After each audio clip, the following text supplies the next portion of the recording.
നമസ്കാരം. പ്രധാന വാർത്തകൾ.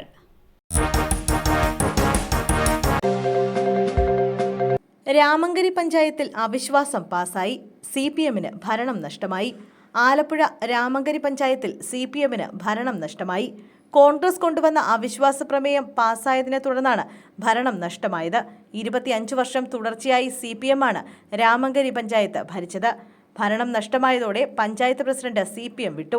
CPM-മായി എല്ലാ ബന്ധവും ഉപേക്ഷിച്ചെന്ന് പ്രസിഡന്റായിരുന്ന രാജേന്ദ്രകുമാർ പറഞ്ഞു.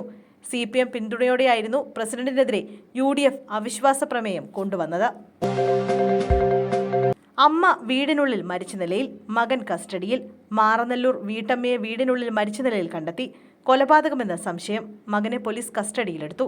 മാറനല്ലൂർ സ്വദേശി ജയാണ് മരിച്ചത്. 58 വയസ്സായിരുന്നു. ഇവരുടെ മകൻ അപ്പുവാണ് പോലീസ് കസ്റ്റഡിയിലുള്ളത്. മൃതദേഹത്തിൽ കണ്ട മുറിവുകളും അയൽക്കാരുടെ മൊഴിയുടെയും അടിസ്ഥാനത്തിലാണ് പോലീസ് അപ്പുവിനെ കസ്റ്റഡിയിലെടുത്തിരിക്കുന്നത്. മദ്യപിച്ച് മകൻ വഴക്കുണ്ടാക്കുകയും തുടർന്ന് അമ്മയെ മർദ്ദിച്ച് കൊലപ്പെടുത്തുകയുമായിരുന്നു എന്നാണ് പോലീസിന്റെ നിഗമനം.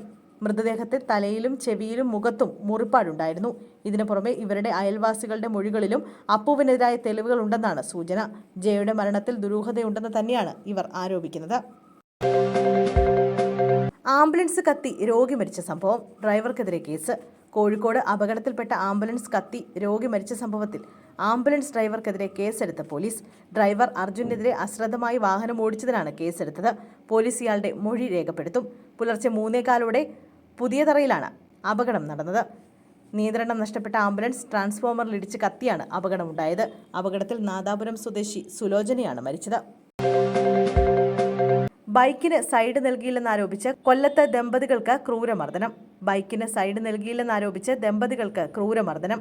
കൊല്ലം ഇടമുളക്കിലാണ് സംഭവം. വീട് നിർമ്മാണം നടക്കുന്ന സ്ഥലത്തേക്ക് വാഹനത്തിൽ വെള്ളവുമായി എത്തിയ ദമ്പതികളെയാണ് രണ്ടംഗ സംഘം മർദ്ദിച്ചത്. വെള്ളവുമായി എത്തിയ വാഹനം റോഡരികിൽ നിർത്തിയിട്ടിരിക്കുകയായിരുന്നു.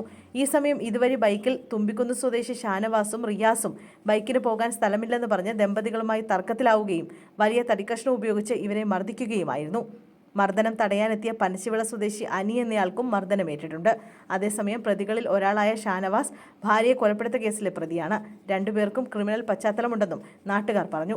സംഭവത്തിന്റെ വീഡിയോ പ്രചരിച്ചതോടെ പോലീസ് ഇവർക്കെതിരെ കേസെടുത്തു. സിദ്ധാർത്ഥിന്റെ മരണം. പ്രതികളുടെ ജാമ്യ ഹർജിയിൽ കക്ഷി ചേരാൻ അമ്മയ്ക്ക് അനുവാദം.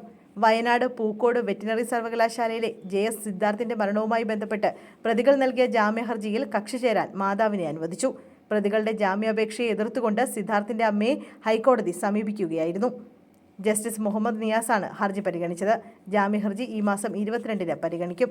സിദ്ധാർത്ഥിന്റെ മരണകാരണം ഇപ്പോഴും വ്യക്തമല്ലെന്നും CBI സമർപ്പിച്ച അന്തിമ റിപ്പോർട്ടിൽ നിന്നും ഇത് വ്യക്തമാണെന്നും ഹൈക്കോടതിയിൽ നൽകിയ ഹർജിയിൽ സിദ്ധാർത്ഥിന്റെ അമ്മ പറഞ്ഞു. ക്രൂരമർദ്ദനമാണ് മകൻ നേരിട്ടത്. മകനെ ആശുപത്രിയിൽ കൊണ്ടുപോകാനും പ്രതികൾ തയ്യാറായില്ല. CBI ഹൈക്കോടതിയിൽ നൽകിയ അന്തിമ റിപ്പോർട്ടിൽ നിന്ന് കേസിൽ തുടരന്വേഷണം വേണമെന്ന കാര്യം വ്യക്തമാണെന്നും അമ്മ ഹർജിയിൽ പറയുന്നു.